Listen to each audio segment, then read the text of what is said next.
Hi guys, welcome to Interpersonal Communication. I'm your instructor, Nadiyah Herron. Interpersonal communication skills are incredibly vital to our lives. In fact, the success or failure of our relationships is often blamed on the success or breakdown of our communication. So the lack of interpersonal communication skills can lead to dysfunctional or toxic relationships. It can also lead to opportunities for conflict, stress, and it can also greatly limit our potential in life. In this course, we're going to identify various theories of interpersonal communication and apply them to help you better navigate through a variation of personal and professional interpersonal environments. Many of our behavioral patterns surrounding how we engage with others can be traced directly to unmet needs in childhood. Does that surprise you? Your communication is going to vary between how you were raised, your social geography, and your lived experiences. We learn most of our communication skills fundamentally from our parents or caregivers. As we go into adulthood, these skills are developed into more sophisticated neural processing. And I know what you're thinking. I cannot wait to become a better communicator so I can tell other people what is wrong with them.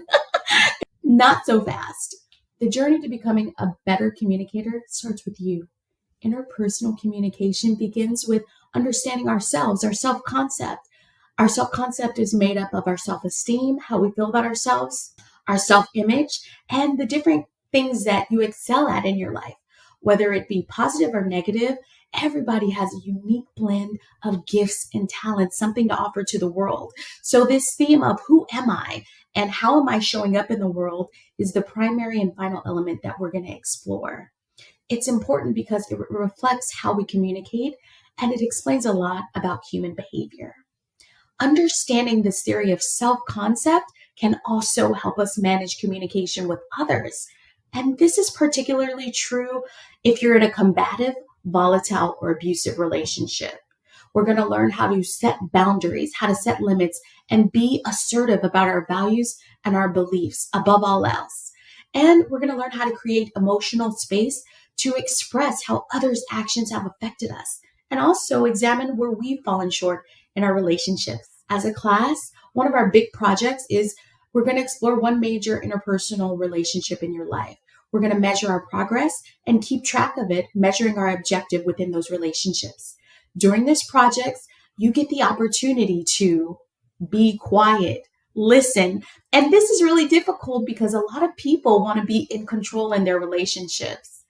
This is about less talking, more listening, and observing so that you can become cognizant of nonverbal communication channels.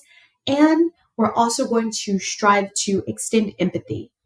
The goal is to examine ourselves with introspection that gives reflective and reasoned clarity and cultivates communicative competence in those relationships.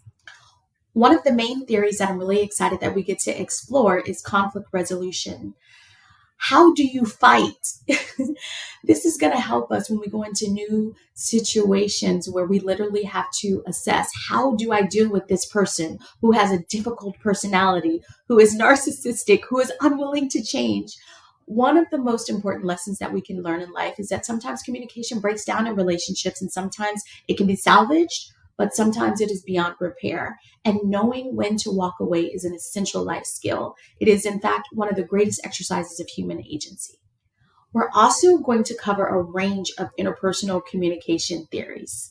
And at times, it may seem like this is really basic, or it may seem like quite a reductive narrative of a complex theory. But keep in mind that everybody is at a different level.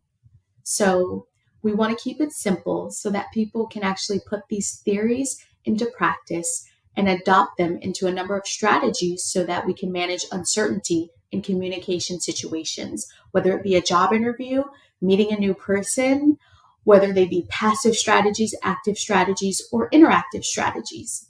And for all you social media addicts, technology has changed the way that we communicate. So we're going to explore the challenges as well as the opportunities that mediated communication presents.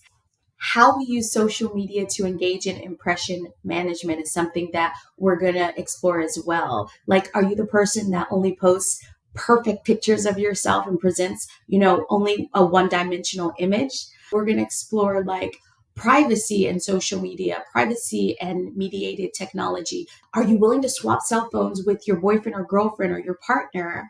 When do you feel that it's okay to even ask if you can go through your partner's cell phone, or is that a no-no for you? So we're going to go through different mediated communication situations, because certainly there's been a huge shift to this mediated environment that has had a profound effect on our interpersonal communication. And paradoxically, we found that during the pandemic, it also facilitates this human connection. So hopefully we can learn from any gaps in our communication and honor, validate, and appreciate our uniqueness, and above any and all outside noise, just value yourself, creating a shift in our self-esteem, our confidence, and hopefully lead to some interpersonal growth and stronger interpersonal relationships. I am really excited for the course. So hit me up if you guys have any questions. I am here to serve, and I will see you in the classroom.